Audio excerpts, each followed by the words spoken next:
മുമ്പെങ്കും ഇല്ലാത്തതുപോലെ ഇന്ന് നമ്മുടെ സമൂഹത്തിൽ ഇടയ്ക്കിടെ കാണുന്ന ഒരു കേന്ദ്രമുണ്ട്, ഒരു സെൻ്ററുണ്ട്.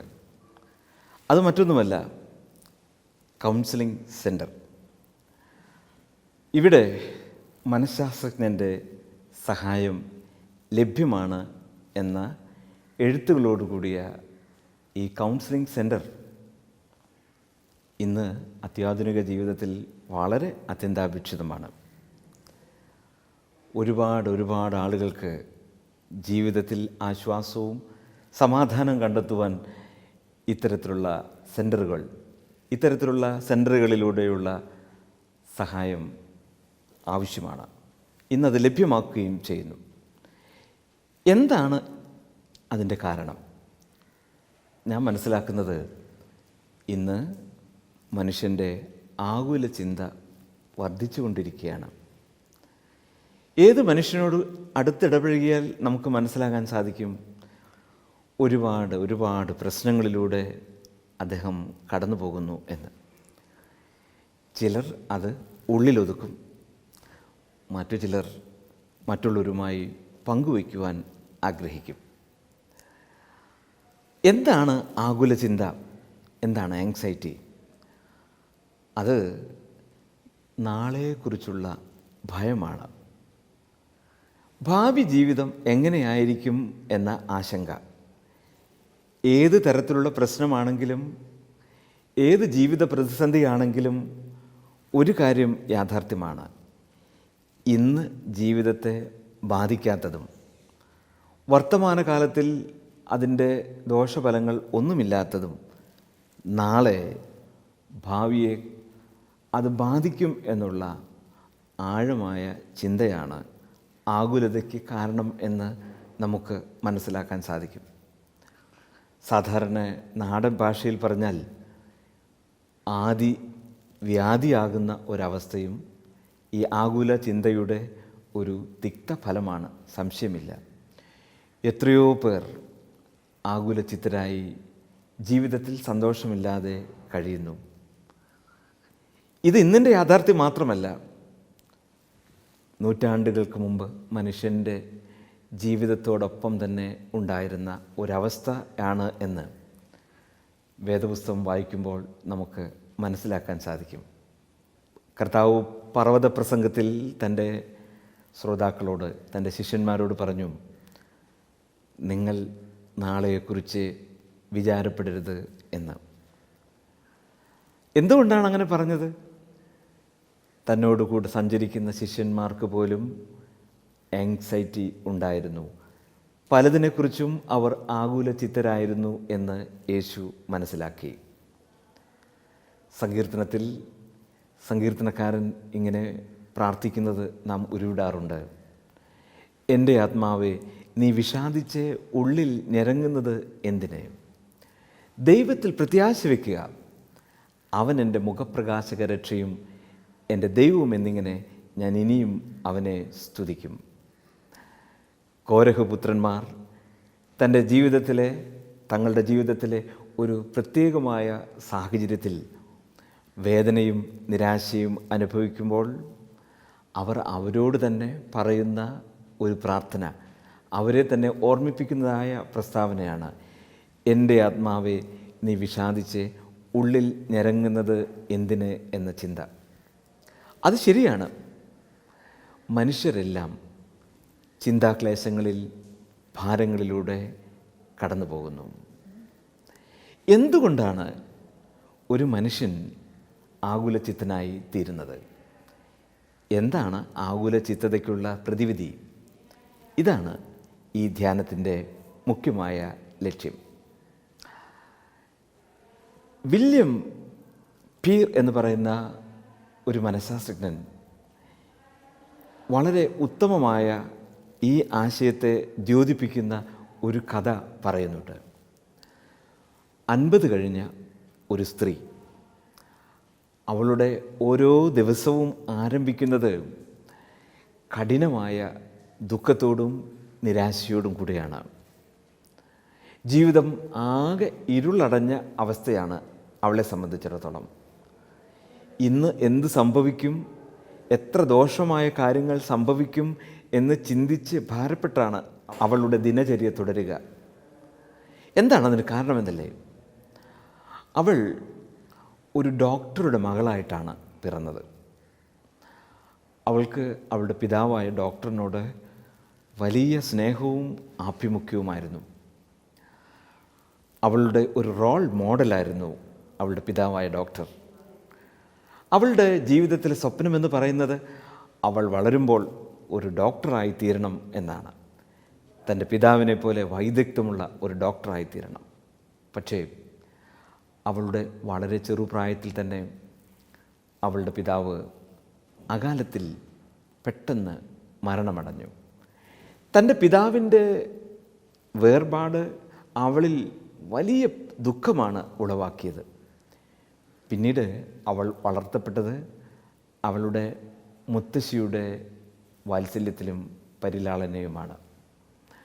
നിർധനയായ മുത്തശ്ശിക്ക് അവളുടെ ആഗ്രഹപ്രകാരം അവളെ പഠിപ്പിച്ച് ഒരു ഡോക്ടറാക്കാൻ കഴിഞ്ഞില്ല. അത് അവളുടെ ജീവിതത്തിൽ ഏറ്റ ഒരു കനത്ത പ്രഹരമായിരുന്നു. അവൾ പഠിച്ച് വളർന്നപ്പോൾ അവളെ വിവാഹം കഴിച്ച് അയച്ചു. വിവാഹ ജീവിതത്തിൽ ഒട്ടും അവൾക്ക് സന്തോഷമില്ലായിരുന്നു. ഒരു തരത്തിൽ പറഞ്ഞാൽ മനസ്സുകൊണ്ട് ഭർത്താവിനെ വെറുത്തു. അവൾക്കുണ്ടായ മക്കളെ സ്നേഹിക്കുവാൻ അവൾക്ക് കഴിഞ്ഞില്ല. അതിന് കാരണം തൻ്റെ ജീവിതത്തിലെ ജന്മസാഫല്യം നിറവേറ്റിയില്ല എന്നതാണ്. അതുമൂലം കുടുംബജീവിതത്തിൽ സന്തോഷമില്ലാതെ ഭർത്താവിനെ വെറുക്കുകയും മക്കളെ വേണ്ട രീതിയിൽ സംരക്ഷണ ചെയ്യാതെ പരിപാലിക്കാതെ ഇരിക്കുകയും ചെയ്തു. ഇത് അവളുടെ ജീവിതത്തിൽ വാസ്തവത്തിൽ വെറുപ്പുളവാക്കുന്ന അനുഭവം മാത്രമല്ല, സ്വന്തം കർത്തവ്യങ്ങൾ നിർവഹിക്കുവാൻ കഴിയുന്നില്ലല്ലോ എന്ന് ചിന്തിച്ച് കുറ്റബോധവും ഉളവാക്കി. ഇതാണ് അവളുടെ ജീവിതം ഏറെ ദുഷ്കരമാക്കി തീർത്തതും അവളെ ആകുല ചിന്തയിലേക്കും തദ്വാര ഒരു വിഷാദ രോഗത്തിലേക്കും തള്ളിവിട്ടത്. ഒരു ദിവസം അവൾ മനഃശാസ്ത്രജ്ഞൻ്റെ അടുത്ത് ചെന്നു. അവളുടെ ജീവിതത്തിൻ്റെ പ്രശ്നങ്ങളൊക്കെ പങ്കുവച്ചു. അദ്ദേഹം പറഞ്ഞു, ജീവിതത്തിൽ വന്നു ചേർന്നിട്ടുള്ള അപജയത്തെ ഭൗതികീകരിക്കുന്നത്, ബുദ്ധിപരമായി കാണുന്നത് അത്ര ഉചിതമല്ല. നിങ്ങളുടെ ജീവിതത്തിൽ വന്നു ചേർന്നിട്ടുള്ള പരാജയങ്ങൾ ദൈവസന്നിധിയിൽ സമർപ്പിക്കുകയാണ്. അത്തരത്തിലുണ്ടായ വിഷമസന്ധികൾ അത് ഹൃദയത്തിൽ സ്ഥാനം പിടിക്കുവാൻ അവസരം കൊടുക്കരുത്.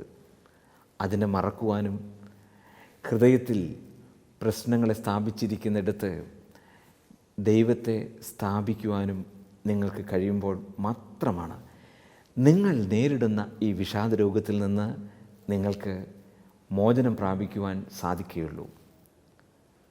അവരുടെ ജീവിതത്തിൽ അത് വളരെ പ്രായോഗികമായ ഒരു ഉപദേശമായി അവർ കൈക്കൊണ്ടു. അവർ മനസ്സിലാക്കി, ജീവിതത്തിൽ സംഭവിച്ചതിനെ ബുദ്ധിപരമായി കാണുന്നത് ഒട്ടും ശരിയല്ല. മറിച്ച് ജീവിതത്തിൻ്റെ പ്രശ്നങ്ങളെ ദൈവകരങ്ങളിലേക്ക് സമർപ്പിക്കുന്നതാണ് ജീവിതത്തിൻ്റെ വിജയമെന്ന് തിരിച്ചറിഞ്ഞു. പിന്നീടുള്ള കാലം സന്തോഷത്തോടെ, സമാധാനത്തോടെ, ആകുല ചിന്തയില്ലാതെ ജീവിക്കുവാൻ അവർക്ക് കഴിഞ്ഞു. എത്ര മഹത്തരമായ ഒരു സന്ദേശമാണ് ഈ സംഭവ കഥ നമുക്ക് നൽകുന്നത്. നാമും പലപ്പോഴും അങ്ങനെയല്ലേ? രാവിലെ എഴുന്നേൽക്കുമ്പോൾ നമ്മുടെ ജീവിതത്തിൻ്റെ പ്രശ്നങ്ങളെക്കുറിച്ച് ഭാരപ്പെട്ട് ആ പ്രശ്നങ്ങളുമായി നമ്മുടെ ജീവിതം ഒരു തരത്തിൽ പറഞ്ഞാൽ മല്ലിടിക്കുന്ന ഒരവസ്ഥയാണ്. എന്നാൽ അതിന് പകരമായി പ്രശ്നങ്ങളുടെ സ്ഥാനത്ത് ദൈവത്തെ സ്ഥാപിക്കുവാൻ നമുക്ക് കഴിയുമോ? സങ്കീർത്തനക്കാരൻ കോരഹപുത്രന്മാരുടെ ധ്യാനത്തെക്കുറിച്ച് ഞാൻ പറഞ്ഞുവല്ലോ.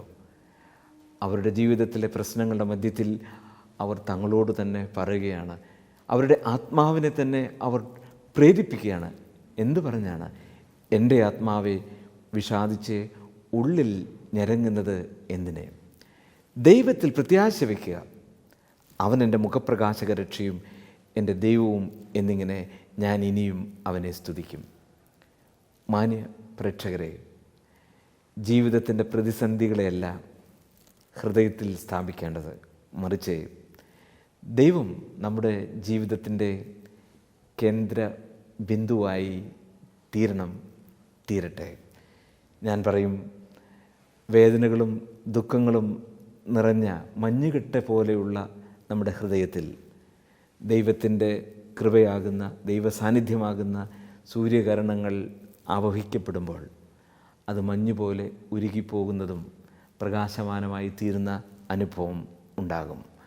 ആകുല ചിന്തയ്ക്ക് ദൈവത്തെ ഹൃദയത്തിൽ സ്ഥാപിക്കുവാൻ നമുക്ക് കഴിയട്ടെ. 2, ആകുല ചിന്തയ്ക്കുള്ള മറ്റൊരു കാരണം നമ്മുടെ ഹൃദയത്തിൽ സൂക്ഷിച്ചിരിക്കുന്ന ചില മാലിന്യങ്ങളാണ്. സംശയമില്ല, മാലിന്യങ്ങളുടെ കൂമ്പാരമാണ് പലപ്പോഴും നമ്മുടെ ഹൃദയമെന്ന് ഒരു ആത്മശോധനയ്ക്ക് വിധേയമാക്കുമ്പോൾ മനസ്സിലാക്കാൻ സാധിക്കും. നമ്മുടെ ജീവിതത്തിലും അതൊരു യാഥാർത്ഥ്യമാണ്. പലപ്പോഴും നമുക്ക് ആവശ്യമില്ലാത്തതും ഉപയോഗത്തിലില്ലാത്തതുമായിട്ടുള്ള സാധനങ്ങൾ നാം തള്ളിക്കളയുകയില്ല, അതെല്ലാം ഒരിടത്ത് കൂട്ടിവെക്കും. ആരോ പറഞ്ഞു, നമ്മൾ ഉപയോഗിക്കുന്ന മേശയുടെ വലിപ്പ് തുറന്നാൽ അതിനകത്ത് ആവശ്യമില്ലാത്ത ധാരാളം സാധനങ്ങൾ കൂന കൂട്ടിയിരിക്കുന്നത് കാണാം എന്ന്. അത് വലിച്ചെറിയുവാൻ നമുക്ക് കഴിയുകയില്ല, അത് തള്ളിക്കളയുവാൻ നമുക്ക് കഴിയുകയില്ല. വില്യം മില്ലർ പറയുന്നുണ്ട്, throw away your unnecessary things from your heart. നിങ്ങളുടെ ഹൃദയത്തിൽ ആവശ്യമില്ലാത്ത സാധനങ്ങൾ അത് എറിഞ്ഞു കളയുവാൻ നിങ്ങൾക്ക് കഴിയണം എന്ന്. എന്താണ് നമ്മുടെ ഹൃദയത്തിൽ അടിഞ്ഞുകൂടിയിരിക്കുന്ന മാലിന്യങ്ങൾക്ക് കാരണം? എന്താണ് അവയിൽ അടങ്ങിയിട്ടുള്ളത്? ഞാൻ പറയും, നമ്മുടെ ജീവിതത്തിലെ കഴിഞ്ഞകാല ചില അസുഖകരമായിട്ടുള്ള അനുഭവങ്ങൾ, ചിലപ്പോഴൊക്കെ മനസ്സിൽ ഏറ്റിട്ടുള്ള മുറിവുകൾ, പലരിൽ നിന്നും പല സന്ദർഭങ്ങളിൽ നിന്നും ലഭിച്ചിട്ടുള്ളതായ നിന്ദയുടെ വാക്കുകൾ, പരിഹാസങ്ങൾ, ജീവിതത്തിൽ ചിലത് ആയിത്തീർന്നില്ല എന്ന പരാജയം, കുറ്റബോധം, ഇവയിൽ ഏതൊക്കെയെങ്കിലും നമ്മുടെ ഹൃദയത്തിൽ കൂന കൂട്ടിയിരിക്കുന്ന അനുഭവങ്ങൾ ഇല്ലേ? ഇത് പലപ്പോഴും നമ്മെ അലട്ടുകയും ഭാവിയിലേക്ക് ശുഭാപ്തി വിശ്വാസത്തോടുകൂടെ നോക്കുവാൻ നമ്മെ തടസ്സപ്പെടുത്തുകയും ചെയ്യുന്നില്ലേ? മില്ലർ പറയുന്നത് പോലെ അവ ഹൃദയത്തിൽ നിന്ന് എറിഞ്ഞു കളയുവാൻ, തള്ളിക്കളയുവാൻ നമുക്ക് സാധിക്കണം. ഞാൻ അടുത്ത സമയത്ത് ഒരു രോഗിയെ സന്ദർശിക്കുവാൻ പോയി. എനിക്ക് വളരെ എന്നെ അടുത്തറിയാവുന്ന ഒരു രോഗിയാണ്. അദ്ദേഹം പെട്ടെന്ന് ആശുപത്രിയിൽ പ്രവേശിപ്പിക്കപ്പെട്ടപ്പോൾ അദ്ദേഹത്തിൻ്റെ രോഗവിവരം അറിയുവാൻ ഞാൻ അദ്ദേഹത്തെ സന്ദർശിച്ചു. സംസാരിച്ചു കൊണ്ടിരിക്കുന്ന അവസരത്തിൽ ചില സുഹൃത്ത് ബന്ധങ്ങളെക്കുറിച്ച്, ഞങ്ങൾക്ക് തമ്മിൽ പൊതുവായുള്ള ചില സ്നേഹബന്ധങ്ങളെക്കുറിച്ചുള്ള പരാമർശങ്ങൾ ഉണ്ടായി. അതിൽ ഒരു വ്യക്തിയെക്കുറിച്ച് പറഞ്ഞുകൊണ്ടിരുന്നപ്പോൾ അദ്ദേഹം പെട്ടെന്ന് വികാരഭരിതനായി. അദ്ദേഹം ഡ്രിപ്പിട്ട് കിടക്കുകയാണ്. പെട്ടെന്ന് അദ്ദേഹത്തിന് വിറയൽ വന്ന് മുഖത്തിൻ്റെ ഭാവം മാറി. ഞാൻ ഉടനെ നേഴ്സിനെ വിളിച്ചു. നേഴ്സ് വന്ന് കാര്യങ്ങളെല്ലാം പരിശോധിച്ചു. നേഴ്സ് പറഞ്ഞു, ഡോക്ടറെ വിളിക്കേണ്ട ആവശ്യമില്ല, മറ്റൊരു വ്യതിയാനങ്ങളൊന്നും കാണുന്നില്ല എന്ന്. അപ്പോൾ എനിക്ക് മനസ്സിലായി, തൻ്റെ മനസ്സിൽ താൻ ശത്രുത വെച്ച് പുലർത്തിയിരുന്ന അദ്ദേഹത്തിന് ഇഷ്ടമില്ലാത്ത വ്യക്തിയെക്കുറിച്ചുള്ള പരാമർശമാണ് അദ്ദേഹത്തിൻ്റെ ജീവിതത്തിൽ പെട്ടെന്ന് ശാരീരിക മാറ്റത്തിന് കാരണമാക്കി തീർത്തത് എന്ന്. പലപ്പോഴും നമ്മുടെ ജീവിതത്തിൻ്റെ സന്തോഷം കെടുത്തിക്കളയുന്നു, നമ്മുടെ ജീവിതത്തിൻ്റെ സമാധാനം കെടുത്തിക്കളയുന്നു.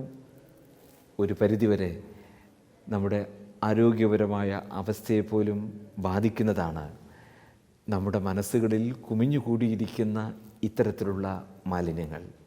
അതുകൊണ്ട് മില്ലർ പറയുന്നത് പോലെ നമ്മുടെ ഹൃദയത്തിലുള്ള സകല ചിന്താഭാരങ്ങളും പകയും പിണക്കവും കോപവും എല്ലാം ഉപേക്ഷിക്കുവാനായി, അതൊക്കെ നമ്മുടെ ഹൃദയത്തിൽ നിന്ന് മാറ്റിക്കളയുവാനായിട്ട് നമുക്ക് കഴിയണം. ചിലപ്പോഴൊക്കെ ചോദിക്കും എങ്ങനെയാണ് സാധിക്കുക എന്ന്.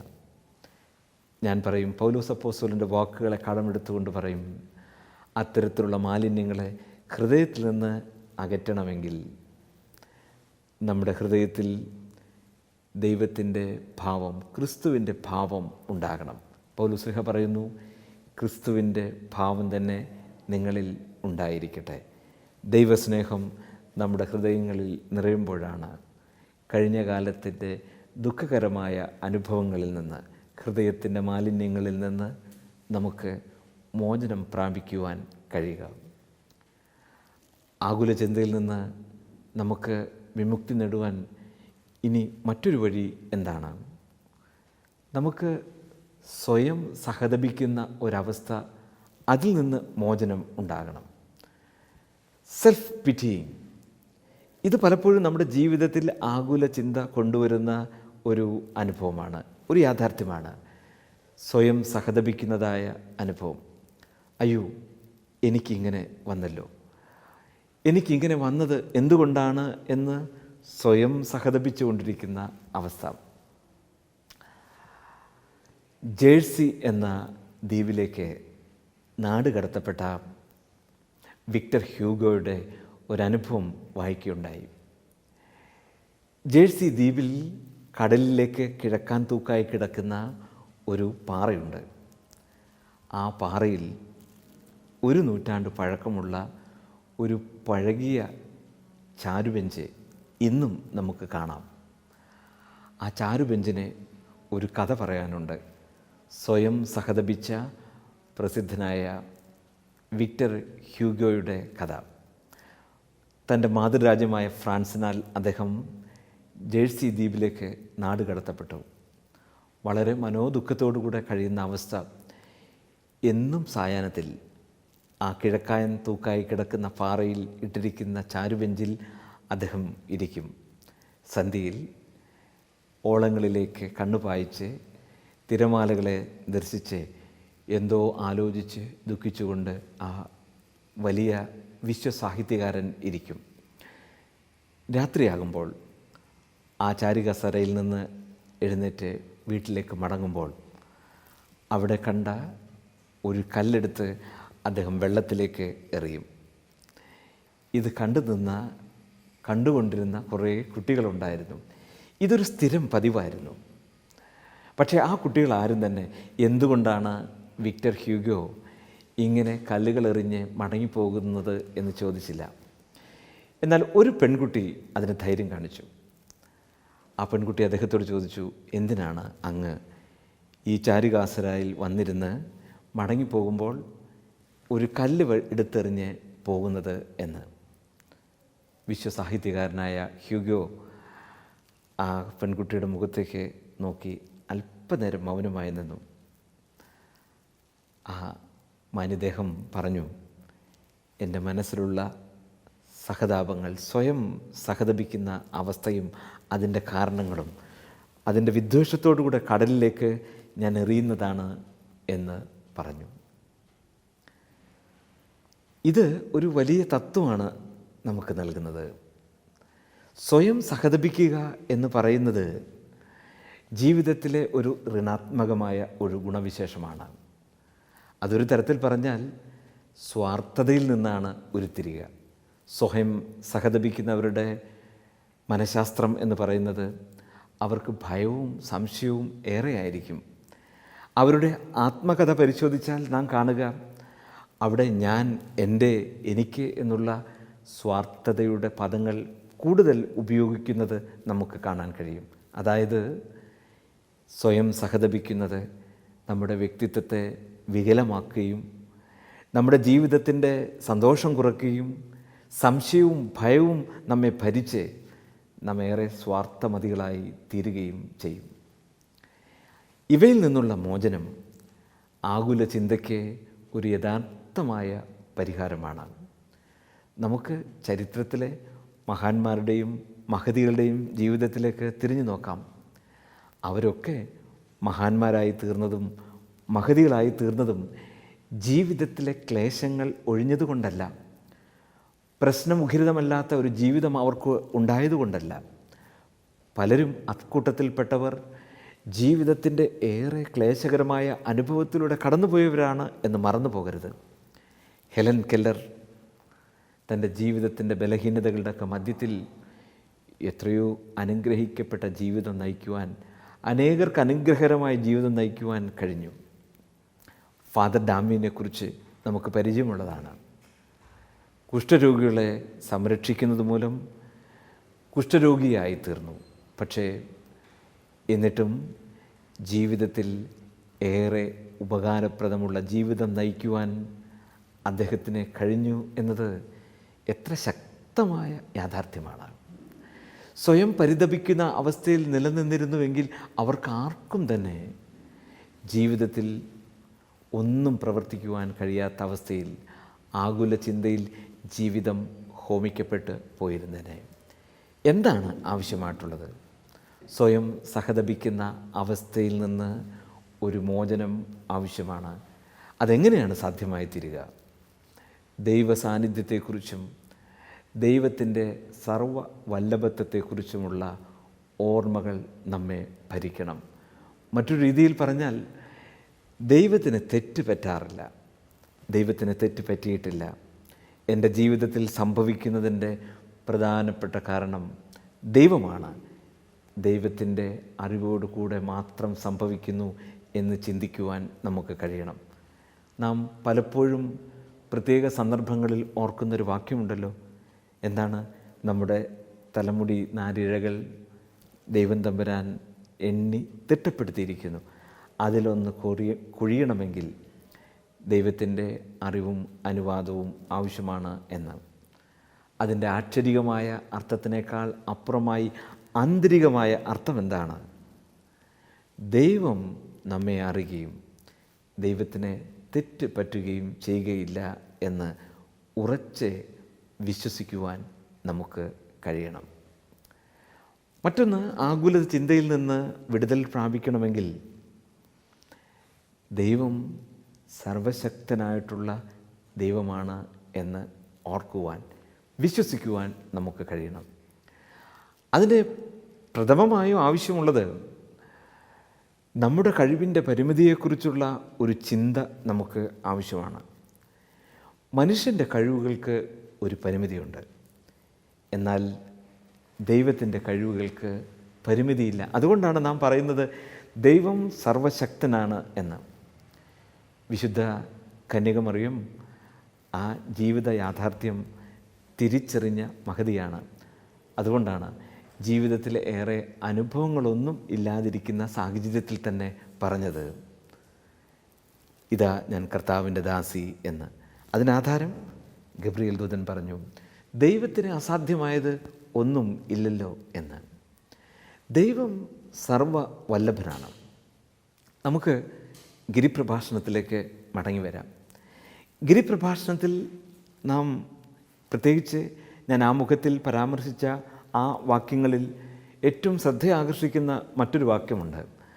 നിങ്ങൾ നാളെയെക്കുറിച്ച് വിചാരപ്പെടരുത് എന്ന് പറയുന്നതിന് മുൻപായി അതിനെ കാര്യകാരണ സഹിതം അവിടെ കർത്താവ് വ്യക്തമാക്കുന്നുണ്ട്. എന്താണെന്നല്ലേ? വയലിലെ താമരകളിലേക്ക് നോക്കുക, വാനിലെ പറവകളെ ശ്രദ്ധിക്കുക. എന്നിട്ട് പറയുന്നു, അവ വിതയ്ക്കുന്നില്ല, കൊയ്യുന്നില്ല, കളപ്പുരയിൽ ഒന്നും കൂട്ടിവെക്കുന്നില്ല. വിതയ്ക്കാത്ത, കൊയ്യാത്ത പറവകൾ വാനിൽ എത്ര ഉല്ലാസവതികളായിട്ടാണ് പറന്ന് നടക്കുന്നത്. അവർക്ക് ഭാവിയെക്കുറിച്ച് യാതൊരു ഭാരമോ ആശങ്കകളോ ഇല്ല. താമരകൾ അതിമനോഹരമാണ്. മനോഹരമായ താമരയെക്കുറിച്ച് പറയുമ്പോൾ കർത്താവ് പറയുന്നുണ്ട്, പ്രസിദ്ധനായ ശലോമോൻ രാജാവ് പോലും അവൻ്റെ സർവ മഹത്വത്തിൽ അതിലെ ഒരു ഇതളിന് തുല്യമായി ചമയുവാൻ കഴിഞ്ഞിട്ടില്ല എന്ന്. അതോർപ്പിച്ചുകൊണ്ട് പറയുകയാണ്, എത്ര നാളാണ് ഇതിൻ്റെയൊക്കെ ആയുസ്? താമരയെക്കുറിച്ച്, മനോഹരമായ താമരയെക്കുറിച്ച് പറയുമ്പോൾ കർത്താവ് പറയുന്നു, രാവിലെ വിടരുകയും സന്ധ്യയ്ക്ക് അസ്തമനത്തോടു കൂടെ അത് വാടിക്കരിഞ്ഞ് പോകുന്നു. അത് തീയിലിട്ട് ചുട്ട് കരിച്ച് കളയുന്നു. എന്നാൽ ദൈവത്തിൻ്റെ പ്രതിച്ഛായയിൽ സൃഷ്ടിച്ച സൃഷ്ടിയുടെ മകുടമായ ദൈവത്തെ കരുതുവാൻ ദൈവം എത്ര സർവശക്തനായിട്ടുള്ളവനാണ്, എത്ര സർവവല്ലഭനായിട്ടുള്ളവനാണ്. പലപ്പോഴും നമ്മുടെ ജീവിതത്തിൽ നമുക്ക് സംഭവിക്കുന്നത് നമ്മുടെ കഴിവുകളുമായി നാം ദൈവത്തെ അളക്കുകയാണ്. അതുകൊണ്ട് എന്നേക്കാൾ അപ്പുറമായ ഒരു ശക്തി, എന്നേക്കാൾ വലിയതായ ഒരു ബുദ്ധി ദൈവത്തിനുണ്ടോ എന്ന് ചിന്തിക്കുകയും പരിമിതമായ നമ്മുടെ സാധ്യതകൾക്കുള്ളിൽ ദൈവത്തെ അളക്കുന്നതിനും ഒതുക്കുന്നതിനും ശ്രമിക്കുകയാണ് ചെയ്യുന്നത്. എന്നാൽ ഏറ്റവും ആഗ്രഹിക്കത്തക്കത്, കരണീയമായിട്ടുള്ളത്, ദൈവം സർവശക്തനായിട്ടുള്ള ദൈവമാണ്. അവന് കഴിയാത്തത് ഒന്നുമില്ല എന്ന് നാം ചിന്തിക്കുമ്പോൾ, വിശ്വസിക്കുമ്പോൾ, ആകുല ചിന്തയില്ലാതെ നമുക്ക് ജീവിക്കുവാൻ കഴിയും. ശിഷ്യന്മാരോട് 21 നൂറ്റാണ്ടുകൾക്ക് മുമ്പ് കർത്താവ് പറഞ്ഞ വരികൾ നമ്മുടെ ജീവിതത്തിൽ യാഥാർത്ഥ്യമാക്കുവാൻ ദൈവത്തിൽ, ദൈവകൃപയിൽ നമുക്ക് ആശ്രയിക്കാം. പ്രശ്നങ്ങളുടെ സ്ഥാനത്ത് നമുക്ക് ദൈവത്തെ സിംഹാസനസ്ഥനാക്കാം. കോരഹപുത്രന്മാർ പ്രാർത്ഥിക്കുന്നത് പോലെ, അവരെ തന്നെ ഓർമ്മിപ്പിക്കുന്നത് പോലെ നമുക്കും പ്രത്യാശയോടുകൂടെ ഓർക്കാം. എൻ്റെ ആത്മാവേ, നീ വിഷാദിച്ച് ഉള്ളിൽ നിറങ്ങുന്നത് എന്തിന്? ദൈവത്തിൽ പ്രത്യാശ വയ്ക്കുക.